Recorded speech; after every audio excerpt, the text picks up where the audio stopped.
The Valorian Revenge Fleet arrived in Earth's solar system like a storm of fire and steel. 5,000 warships, each one burning with hatred and desperation. They had lost their emperor. They had lost their homeworld. They had nothing left but rage. Admiral Kim Yuna watched them come. Her combined fleet was smaller, only 3,000 ships gathered from humanity and their new allies. But size was not everything. These ships were crewed by beings who had already proven they could defeat the Valorians. These ships were crewed by the free. All commanders. Yuna spoke into the fleet-wide channel. This is the battle we have been waiting for.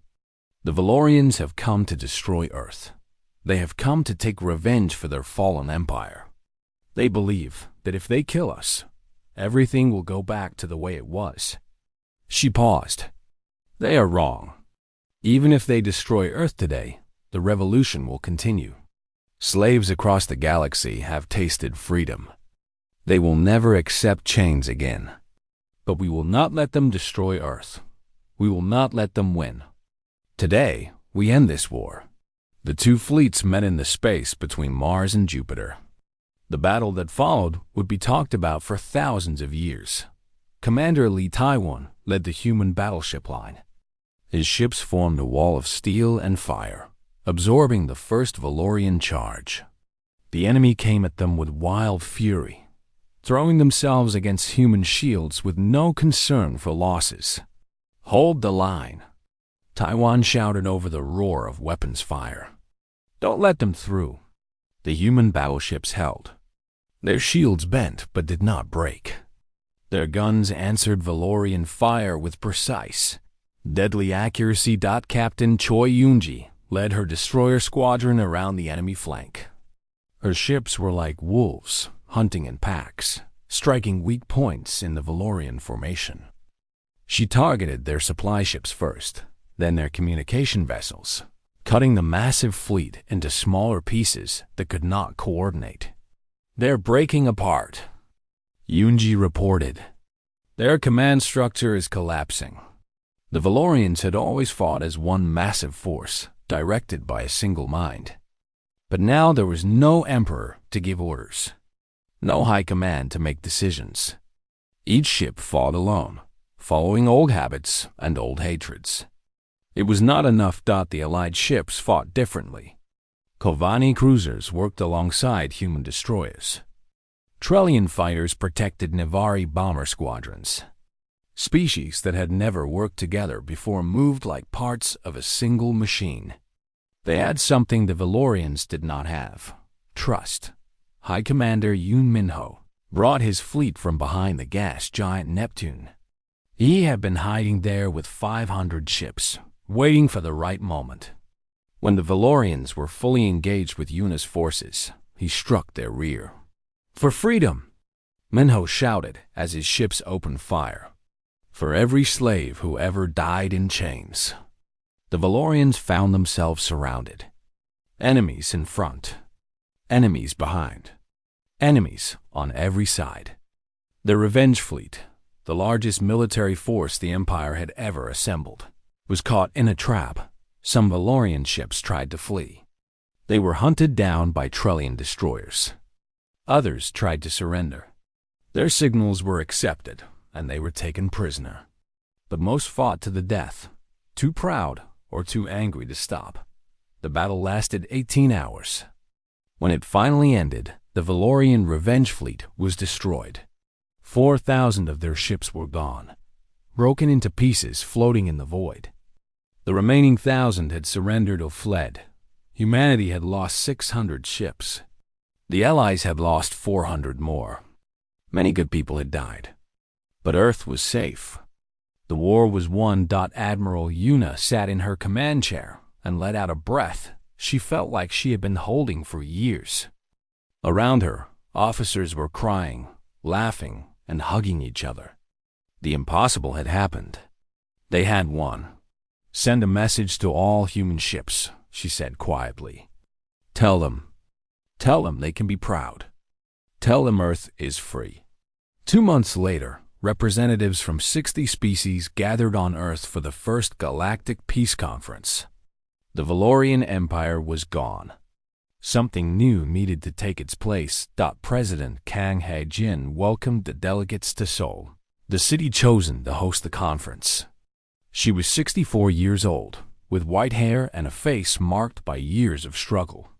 She had been a resistance fighter before the war, organizing secret networks that helped prepare humanity for this day. "Friends," she said to the gathered delegates, "we come together today not as conquerors and conquered, but as equals. The old galaxy is gone. The empire that ruled through fear and chains has fallen. Now we must decide what comes next." Rex, the Kovani elder who had led his people's revolution, stood to speak. "The humans gave us something precious," he said. "They gave us hope. When they refused to kneel, they showed us that we did not have to kneel either. For that, my people will be forever grateful." The Trellian representative agreed. "But we must be careful," she added. "We cannot simply replace one empire with another. We must build something new, something better." Hae-jin nodded. "That is why we propose the Free Worlds Alliance. Not an empire, but a partnership. Each species will govern itself. No one will rule over others. We will work together for trade, for defense, for knowledge. But no one will be a slave ever again." The discussion lasted for days. There were arguments and disagreements. Old wounds between species were hard to heal. But in the end, the delegates agreed. The Free Worlds Alliance was born, with humanity as founding members, alongside all the species that had fought for freedom. On the final day of the conference, Hae-jin gave a speech that was broadcast across the galaxy. Billions of beings watched as she stood before the cameras. "1 year ago," she said, "the Galactic Council declared humanity a slave species. They believed we were weak. They believed we would kneel. They believed wrong." She paused, looking into the camera as if she could see every being watching across the stars. "We did not seek this war. We did not want to fight. We simply wanted to live in peace, to explore the stars, to grow and learn like any other species. But when the choice was between freedom and chains, we chose to fight. And we were not alone." She gestured to the delegates gathered behind her. The Kovani fought. The Trellians fought. The Navari, the Ostani, the Velkin, and dozens of others fought. We all chose freedom together. And together, we won. "The old galaxy is gone," she continued. "The Valorian Empire, which ruled through terror for 10,000 years, has fallen. In its place, we are building something new.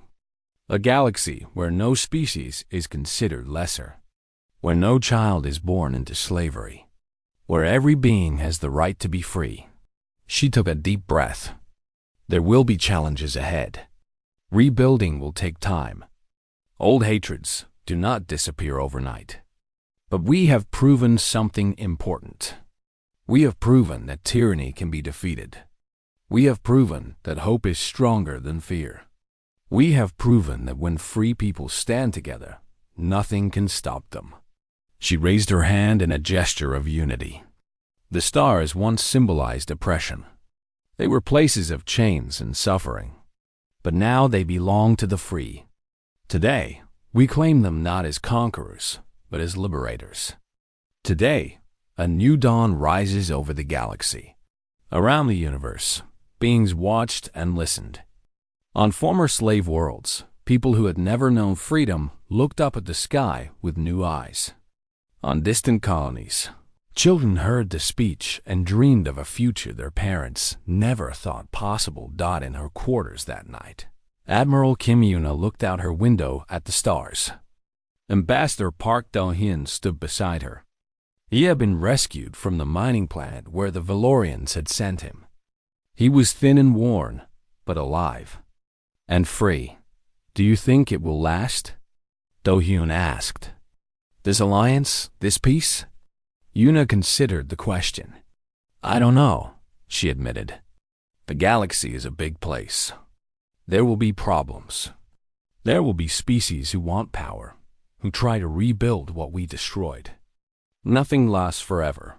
Then what was it all for? Yuna turned to look at him. It was for the chance, she said. The chance to build something better. The chance to prove that beings don't have to be slaves. Every child born free from now on, every species that governs itself, every planet that chooses its own future. That's what we fought for. She looked back at the stars. The Valorians thought they could put chains on us. They thought they could make us kneel. They were wrong about humans. And they were wrong about all the other species they enslaved. We burned their galaxy down to the ground. A small smile crossed her face. And from its ashes we built something better. That's what humans do. That's what we've always done. Somewhere in the universe, on a world that had no name, a child was born free for the first time in her species' history. Her parents held her and cried tears of joy. Above them, the stars shone bright, no longer symbols of oppression, but of hope. The day humanity was proclaimed a slave. The galaxy did not survive Earth's wrath, but from the destruction, a new galaxy was born, a free galaxy, and that was worth everything. The Valorian Emperor sat on his throne and listened to reports of disaster. Every day brought worse news. Slave rebellions on 50 worlds. Human attacks on supply lines. Communication stations destroyed. Military bases burned. For the first time in his long life, the Emperor felt something he had never felt before. Fear. How is this possible? He demanded. His forearms gripped the sides of his throne so hard that the ancient wood cracked. We are the Valorian Empire. We have ruled for 10,000 years. How can a species that was making stone tools when we were building starships be defeating us? His advisors had no answers. They stood in silence, afraid to speak. The Emperor's rage exploded.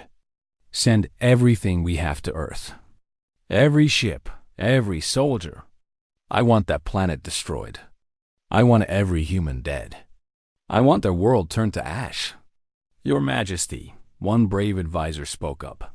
If we send everything to Earth, our territory will be undefended. The rebels will. I do not care about the rebels. The Emperor screamed. Kill the humans. When they are dead, the rebels will lose hope. They will remember their place. Everything will return to normal. The order went out. The largest fleet the Valorian Empire had ever assembled began moving toward Earth. 5,000 warships. 2 million soldiers.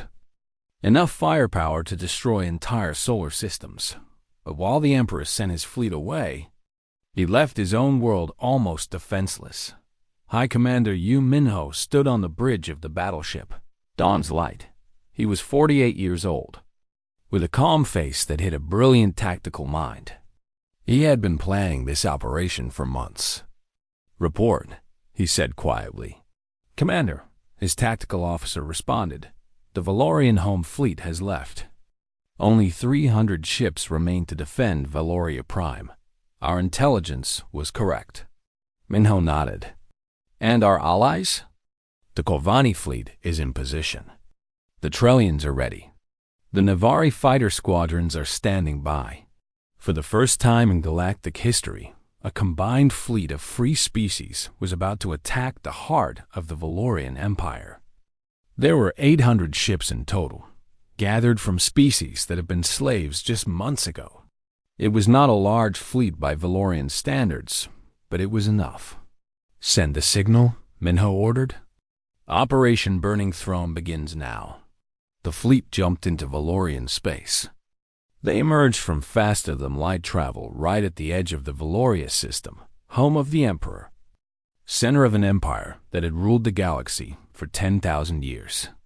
The 300 Valorian defenders scrambled to respond. They had not expected an attack. No one had ever been foolish enough to attack Valoria Prime. It was supposed to be untouchable. Pilot Shin Hana led the first wave of fighters. She was 29 years old, small and quick, with reflexes that machines could barely match. Her squadron of 40 fighters dove toward the Valorian defensive line. "Stay tight," she told her pilots over the radio. "Hit them hard and fast. Don't give them time to think." The Valorian ships opened fire. Space filled with energy beams and missiles. But Hana's fighters were too fast, too unpredictable. They slipped through the defensive fire like water through fingers. "Target their command ship," Hana ordered. "Cut off their coordination." Her squadron focused their fire on the largest Valorian vessel. Their weapons used Jiwu's shield-breaking technology, hitting at exactly the right moment to penetrate the defenses. The Valorian command ship shields flickered and failed. 3 seconds later, the ship exploded. Without their command ship, the Valorian defense fell into chaos. They had always relied on strict hierarchy, on orders from above. They did not know how to fight without someone telling them what to do. The Allied fleet took full advantage. Commander Menho pushed his battleships forward, crushing the Valorian line. Kovani cruisers, once mining vessels turned into warships, tore through enemy formations. Trellian destroyers hunted down fleeing ships. Navari fighters swarmed over the remaining defenders like angry insects. The battle lasted 3 hours. When it was over, the Valorian home defense fleet was destroyed. The way to Valoria Prime was open. Minho looked at the planet on his screen. It was a beautiful world, covered in golden clouds and silver oceans.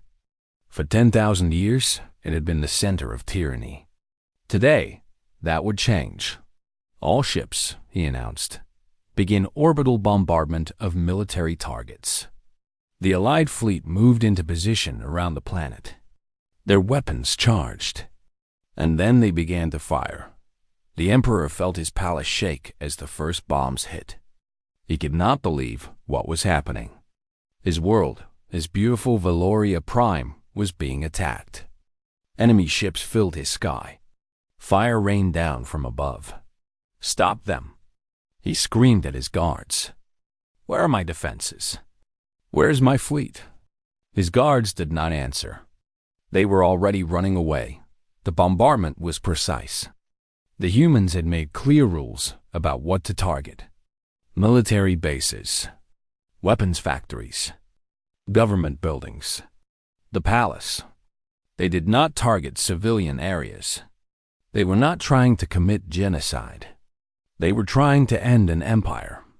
The Emperor fled to his deepest bunker. Walls of ancient stone surrounded him, walls that had been built when his ancestors first conquered this world. He believed they would protect him. He was wrong. Commander Minho sent a team of soldiers to the surface. They were led by a young officer named Beek Sunho, who had lost his entire family when the Valorians bombed a human colony 2 months ago. He had volunteered for this mission. The soldiers fought their way through the burning ruins of the palace. Valorian guards tried to stop them, but they were no match for human weapons and human determination. Room by room, corridor by corridor, the soldiers advanced. They found the Emperor in his bunker. He was alone. All his advisors, all his guards, all his servants had abandoned him. The being who had ruled the galaxy sat in a corner, shaking with fear. Sunho looked at him without emotion. "Emperor of the Valorian Empire," he said, "you are under arrest for crimes against humanity and crimes against dozens of other species. You will face trial for your actions." The Emperor looked up with desperate eyes.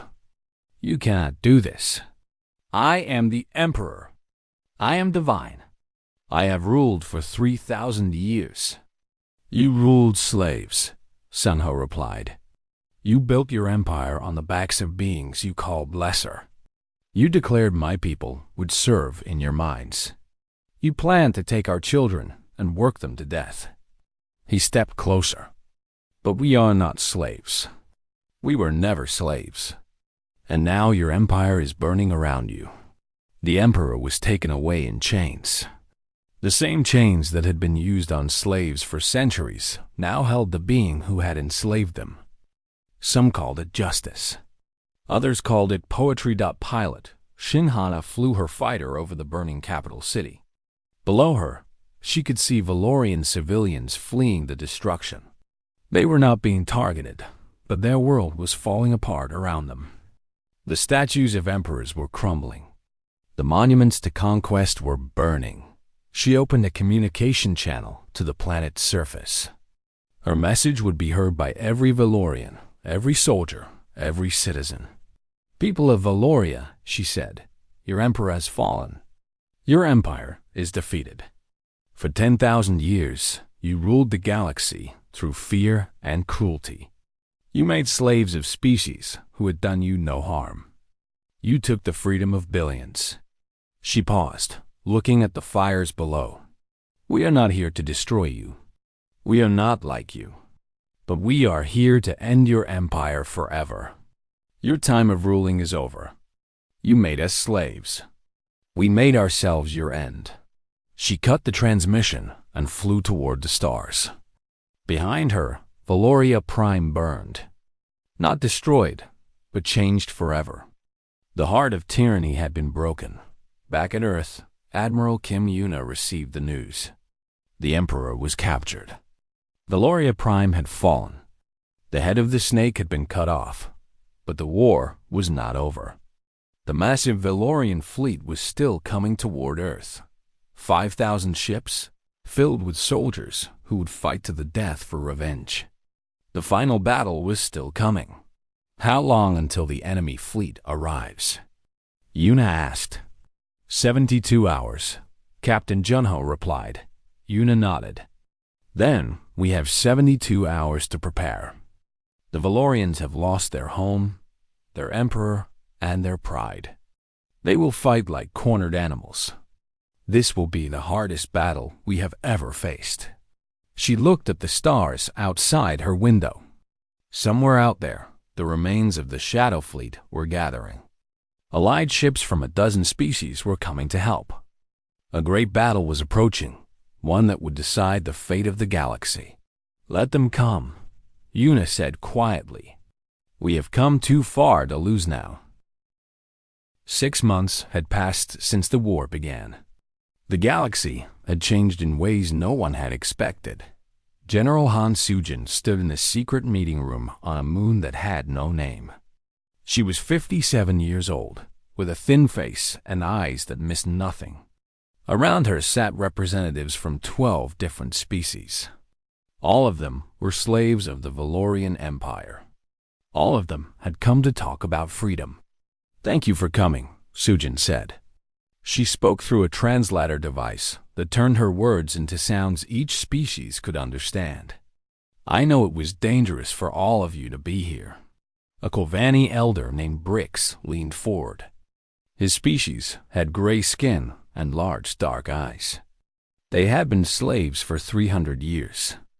We came because we had to, he said. We have watched your people fight the Valorians. We have seen you win battles that should have been impossible. We want to know how. More importantly, added a female from the Trellian species, we want to know if you will help us fight too. Sujin looked around the room. She saw hope in their alien eyes. Hope and fear mixed together. These species have been beaten down for centuries. They had forgotten what it meant to be free. Let me tell you a story, Sujin said. When humans first met the Valorians, we were weak. Our ships were slow. Our weapons were simple. The Valorians laughed at us. They called us primitives. She stood up and walked to a screen on the wall. But we learned something important. The Valorians are strong, but they are also arrogant. They stopped improving their technology thousands of years ago. They believed they were already perfect. They believed no one could ever challenge them. She pressed a button, and the screen showed images of human weapons. We did not stop improving. Every year, we made our ships faster. Every year, we made our weapons stronger. We studied Valorian technology and found its weaknesses. We built in secret, and we waited. But how did you hide it? Brix asked. The Valorians have spies everywhere. Sujin smiled slightly. Because we gave them what they expected to see. We showed them slow ships and weak guns. We acted like the primitive species they believed we were. They never looked deeper because they were too proud to imagine we could fool them. The room was silent as the aliens thought about this. Then the Trellian spoke again. And now? What do you want from us? I want you to fight with us, Sujin said simply. The humans can hurt the Valorians, but we cannot defeat them alone. They have too many ships, too many soldiers. But if every slave species rises up at the same time, if we all fight together, we can bring the Empire down. They will kill us, a small alien from the Navari species said. His people were tiny, only half a meter tall, but they were brilliant engineers. If we rebel, they will destroy our worlds. They will try, Sujin agreed. But the Valorians are already stretched thin. Their main fleet is fighting us. Their supply lines are broken. They cannot be everywhere at once. She leaned forward. This is our moment. This is the best chance any of us will ever have. Brix stood up slowly. He was old, and his body was bent from decades of hard labor. But his voice was strong. My people have been slaves for 300 years. My grandfather was born a slave. My children were born slaves. I have dreamed of freedom my whole life, but I never believed it was possible. He looked at Sujin with something new in his eyes. If the humans will stand with us, then the Kovani will fight. One by one, the other species agreed. The Trellians, the Navari, the Ostani, the Vulcan. 12 species, each one ready to risk everything for a chance at freedom. Sujin felt emotion rise in her chest, but she kept her face calm. Thank you, she said. Together, we will show the Valorians that slaves can become warriors. Back on Earth, engineer Beiji Wu was working in a laboratory deep underground. She was 34 years old, with messy hair and fingers stained with machine oil. She had not slept in 3 days. In front of her was a piece of Valorian technology. It was part of a shield generator from a captured ship. Valorian shields were the best in the galaxy. They could stop almost any weapon. No other species had ever been able to copy them. Jiwoo was determined to change that. Run the simulation again, she told her assistant, a young man named Minsu. Minsu pressed buttons on his console. Numbers and images filled the screens around them. Jiwoo watched carefully, her eyes moving quickly across the data. There, she said suddenly. Do you see it? Minsu looked confused. See what? Jiwoo pointed at a tiny fluctuation in the shield harmonics. The Valorian shields are almost perfect, but they have a rhythm. Every 0.003 seconds, there's a tiny gap. So small that most weapons cannot hit it. But if we can time our shots exactly right. She worked for another 6 hours, writing equations, running simulations, testing theories. Minsu brought her food that she forgot to eat and coffee that she drank without tasting. Finally, as the sun was rising on the other side of the planet, Jiwoo sat back with a tired smile. I have it, she said. I know how to break their shields. The news spread through the human military within days. Jiwoo's discovery was turned into new targeting software for every human ship. But Sujin had a different idea. We should share this with the other species, Sujin said during a command meeting. Admiral Kim Yuna frowned. Share our greatest advantage? Why would we do that? Because we need them, Sujin replied. The rebels are rising up across the galaxy, but they are being crushed. They don't have the weapons to fight Valorian ships. If we give them this technology, they can actually hurt the enemy. And if this technology falls into Valorian hands? Sujin shook her head. The Valorians are too arrogant to believe a slave species could create anything useful. Even if they captured the technology, they would not study it. They would assume it was worthless. Yuna thought for a long moment. Then she nodded slowly. Do it. Send the shield-breaking technology to all our allies. Let the slaves become hunters. The technology spread like fire across the galaxy. Kovani rebels used it to destroy a Valorian patrol fleet. Trellian fighters broke through shields that had protected Valorian bases for centuries. Navari engineers improved the technology and made it even better. The Valorian Empire had always ruled through fear and superior technology. Now their technology had a weakness, and everyone knew it. The fear was fading. On the slave world of Koran Prime, Brix led his people in their first real battle.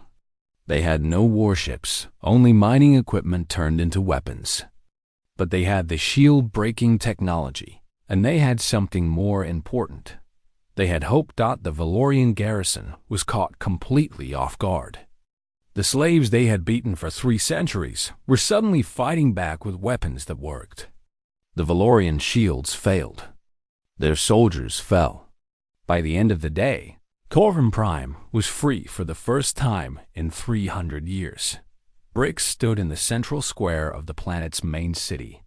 Around him, Kovani people were crying, laughing, and holding each other. They could not believe what had happened. "We are free," an old female said, tears running down her gray face. "I never thought I would live to see this day." Brix looked up at the sky. Somewhere out there, humans were still fighting, still bleeding, still dying for a war that was not originally their own. But they had made it everyone's war. They had turned a fight for survival into a fight for freedom. "The humans showed us something important," Brix said to his people. "They showed us that the Valorians can be beaten. They showed us that we do not have to kneel." He raised his fist to the sky. "Now we must show the galaxy what free people can do." Across the stars, the revolution was spreading. Every day, another slave world rose up. Every day, the Valorian Empire grew smaller. The humans had started a fire, and now it was burning everything the Empire had built. In her command center, Admiral Yuna watched the reports come in. Rebellion on Trellian 3, uprising on Navari Prime, freedom fighters attacking Valorian ships in 12 different sectors. "We did it," Captain Jinho said quietly. "We actually did it. We started a revolution." Yuna shook her head. "We did not start it. We just showed them it was possible. The slaves started their own revolution. They are fighting for their own freedom." She looked at the map of the galaxy. It was changing before her eyes. Areas that had been solid Valorian territory were now marked as contested or rebel-controlled. "The Empire is falling," she said. "But the Valorians will not give up easily. Their main fleet is still coming for Earth, and when it arrives, we will face our greatest battle yet." The final fight was coming, and humanity would face it not alone, but with allies who had once been slaves and were now warriors. 3 weeks passed after the Council's decree. The Valorian Empire sent its slave ships toward Earth. They were massive vessels, each one capable of holding 50,000 humans in chains. The Empire had done this many times before with other species. It was routine for them. The slave fleet was commanded by High Lord Macron, a Valorian noble who had conquered 12 worlds. He sat in his command chair and watched his ships approach the human solar system. He was bored. This would be easy, he thought. The humans had no real military. A few small patrol ships, some orbital stations. Nothing that could challenge even one Valorian warship. "My lord," one of his officers said, "we are approaching the outer planets." Macron waved a hand lazily. "Continue. I want to reach Earth within 2 days." The Emperor is impatient to see the first human slaves. The fleet moved deeper into the solar system. They passed the cold outer planets without stopping. Everything seemed quiet. Too quiet, perhaps, but Macron did not notice. He was already planning the celebration. It's true in peace. He would have after the conquest. Then the darkness came alive. Commander Lee Taiwan gave the order from the bridge of the battleship. Sunrise. He was 45 years old, with broad shoulders and a face that rarely smiled. He had spent 20 years preparing for this moment. All ships, he said calmly, engage. The Shadow Fleet had been hiding in the asteroid belt and behind the moons of the outer planets. 1,200 ships moved at once. They came from everywhere, surrounding the Valorian slave fleet like wolves around sheep. Macron jumped from his chair when his screens lit up with warnings. What is this? Where did they come from? My lord, his officer said, voice shaking. There are over 1,000 ships. Human ships. They appeared from nowhere. Impossible. The humans have no such fleet. Our spies would have known. But the spies had known nothing. For 150 years, humanity had built its fleet in complete secrecy. The ships were constructed in underground facilities. The soldiers were trained in hidden bases on distant moons. Everything had been kept away from alien eyes, and now that fleet was attacking. The first shots came from Captain Choi Yoonji's squadron. She commanded 12 destroyers, small fast ships with powerful weapons. Her squadron hit the Valorian supply ships first, destroying them in seconds. Target their engines, Yoonji ordered. She was 32 years old, with short black hair and quick eyes. Don't let any of them escape. Her destroyers moved like dancers, weaving between enemy fire. The Valorians had never seen ships move so fast. Human engineers had spent decades studying alien technology and making it better. The destroyers were 3 times faster than anything the Valorians had. Macron watched in horror as his fleet fell apart. 3 cruisers exploded in the first 5 minutes. Then 5 more. The human ships were everywhere, striking and vanishing before his gunners could aim. Return fire! Macron screamed. Destroy them! The Valorian ships tried to fight back. They were powerful vessels, armed with weapons that had crushed many species. But they were slow. They were designed to fight other slow, predictable enemies. The humans were neither slow nor predictable. Commander Taiwan brought his battleship into the center of the fight. The Sunrise was one of the largest human ships, carrying weapons that the galaxy had never seen. Its main gun was something human scientists called a gravity lance. It created a beam of compressed gravity that could tear ships apart from the inside. Fire main weapon, Taiwan ordered. The Sunrise shook as the gravity lance activated. A beam of invisible force shot across space and hit the largest Valorian warship. The alien vessel twisted like paper in a strong wind. Its metal screamed as gravity pulled it in 100 directions at once.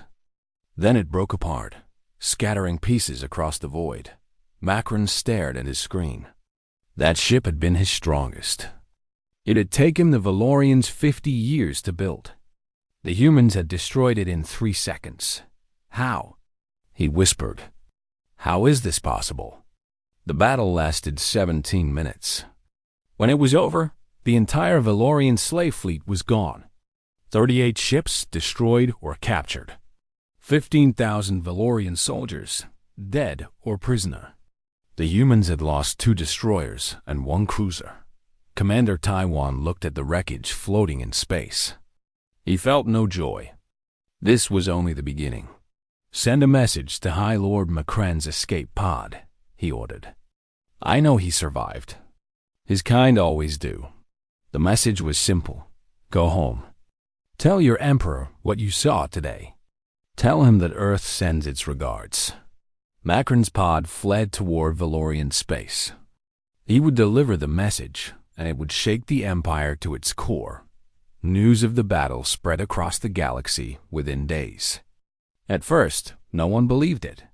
Humans had destroyed a Valorian fleet. Impossible. The Valorians were the greatest military power in known space. They had never lost a major battle in 3,000 years.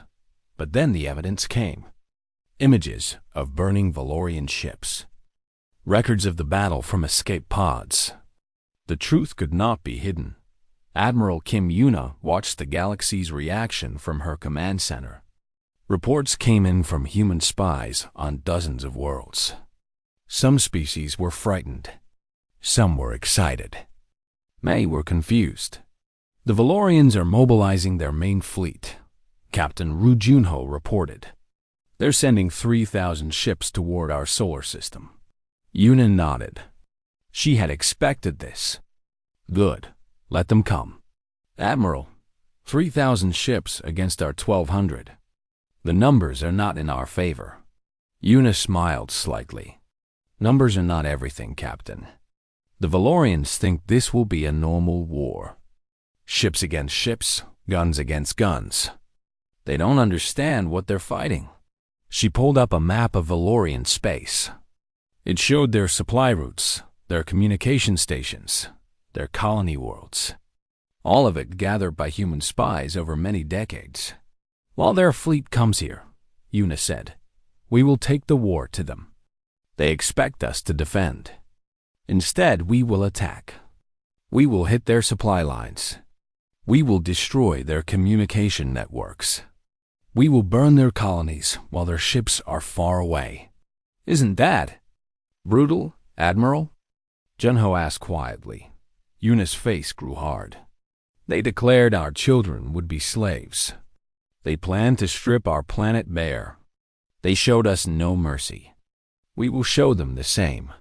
She gave her orders. Half the Shadow Fleet would stay to defend Earth. The other half would split into small groups and attack Valorian territory.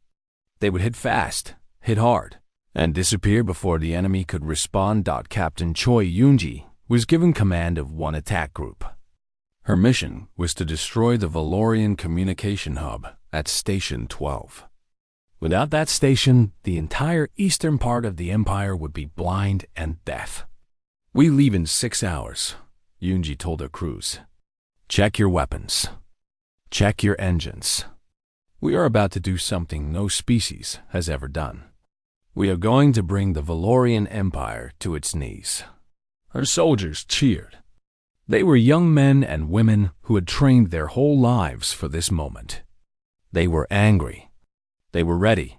Across the galaxy, other species watched and waited.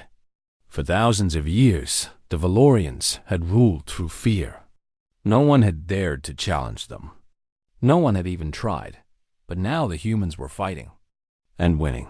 On a small moon in a distant system, a group of alien slaves looked up at the night sky. They were Corvani, a species that had been enslaved 300 years ago. They had heard the news about Earth. Do you think the humans can win? A young Corvani asked. An old one, who had worked in the mines for 60 years, looked at the stars. I don't know, he said slowly. But for the first time in my life, I have hope. Hope was spreading, and the Valorians did not know how to fight hope. The Great Hall of the Galactic Council was the largest building in the known universe. Its walls stretched up for miles, made of white stone that glowed with soft light. Thousands of alien species sat in their seats, arranged in circles that went higher and higher toward the ceiling. At the center of this massive room stood a single human man. Park Do-hyun was Earth's ambassador to the Galactic Council. He was 53 years old, with gray hair and calm eyes. He wore a simple black suit, different from the colorful robes and armor of the aliens around him. He stood alone on the speaking platform, waiting for the verdict that would decide humanity's fate. The Valorian Emperor sat on the highest throne. His species had ruled the galaxy for 10,000 years. They were tall beings with silver skin and 4 arms. Their eyes were completely black, like pools of dark water. The Emperor looked down at the human with disgust. The Council has reached its decision, the Emperor announced. His voice filled the entire hall through ancient technology. The species known as humans, from the planet called Earth, has been judged. They are young. They are primitive. They have nothing to offer the galaxy. Dahin did not move. He kept his hands behind his back, and his face showed nothing. Therefore, the Emperor continued, humanity is declared a slave species. All humans will serve the greater races of the galaxy. Their planet will become a resource world. Their people will work in our mines, our factories, and our farms. This is the law. The hall erupted in sounds. Some aliens cheered. Others made noises of agreement. A few species looked uncomfortable, but they said nothing. No one challenged the Valorians. No one ever did. Dahin waited for the noise to stop. Then he spoke. His voice was quiet, but somehow everyone heard him clearly. May I respond? He asked. The Emperor waved one of his 4 hands. You may speak your final words as a free being. Dahin looked around the great hall. He saw thousands of eyes watching him. Some were curious. Some were amused. Many were cruel. He took a slow breath. I have been Earth's ambassador for 12 years, he said. In that time, I have learned much about the galaxy. I have learned that the strong rule the weak. I have learned that power is the only thing that matters to you. I have learned that mercy is considered weakness. He paused and looked directly at the Emperor. But you have learned nothing about us. A few aliens laughed. The Emperor smiled, showing rows of sharp teeth. What is there to learn? The Emperor asked. You are a young species. You have only traveled among the stars for 200 years. We have ruled for 10,000. Your ships are slow. Your weapons are primitive. You have no allies. What could we possibly learn from you? Dahin smiled. It was a small smile, but something about it made the nearest aliens feel cold. You could learn, Dahin said slowly, that humans do not kneel. He reached into his pocket and pulled out a small device. It was no bigger than his thumb. He pressed a button on it. That message just went to Earth, he said. They know your decision now, and I want you to remember this moment, Emperor.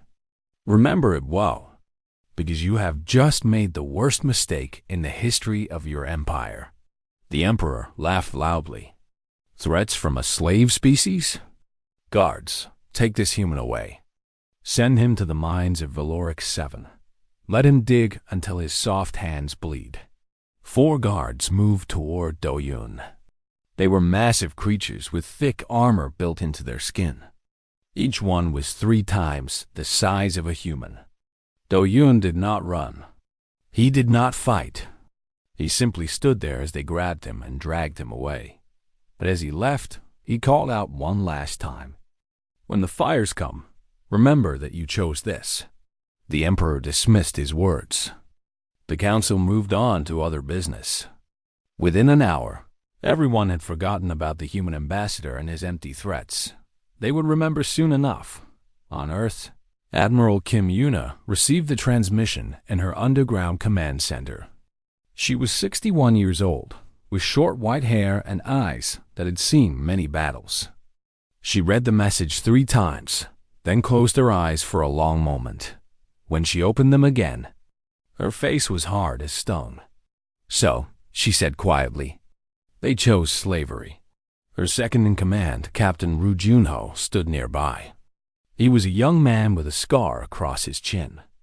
Admiral, what are your orders? Yuna stood up and walked to a large screen on the wall. She pressed her hand against it, and the screen lit up with a map of the solar system. But this map showed things that no alien had ever seen. Hidden in the darkness of space, past Neptune, past Pluto, in the cold emptiness that no one ever visited, there were lights. Thousands of lights. For 150 years, Yuna said, we have prepared for this day. Since we first met the Valorians, we knew they would never accept us as equals. We knew that one day they would try to enslave us or destroy us. So we built in secret. She zoomed in on the lights. They were ships, Massive warships, hidden in the darkness where no alien would think to look. There were carriers, battleships, destroyers, and weapons platforms. There were supply ships and troop transports. There were things that had no names yet, things that human scientists had built in secret laboratories deep underground. The Shadow Fleet, Junho whispered. He had heard rumors, but he had never believed them. 1,200 warships, Una said. 3 million soldiers. Weapons that the galaxy has never seen. We let them think we were primitive. We let them laugh at our slow ships and weak guns. We wanted them to underestimate us. She turned to face her officers. There were 20 of them in the room, and they all looked at her with a mixture of fear and excitement. Today, humanity was declared a slave species, Una said. Today, an empire of 10,000 years decided that our children would dig in their minds, that our people would serve their tables, that our planet would be stripped of its resources. Her voice grew harder, but they forgot something important. They forgot what humans do when someone tries to put chains on us. They forgot our history. They forgot our wars. They forgot that we are the most dangerous species our own planet ever produced. She looked at each officer in turn. Send the wake-up signal to the Shadow Fleet. Begin operation. Burning sky. And send a message to every human in the galaxy. What should the message say, Admiral? Junho asked. Una smiled, and it was a cold, terrible smile. Tell them to hide. Tell them to wait. And tell them that Earth remembers. We always remember. And we never forgive. The signal went out across the solar system. In the cold darkness beyond Neptune, lights began to turn on. Engines that had been sleeping for decades roared to life. Weapon systems activated. Soldiers woke from their long rest. The galaxy had made humanity a slave species. The galaxy would learn to regret it.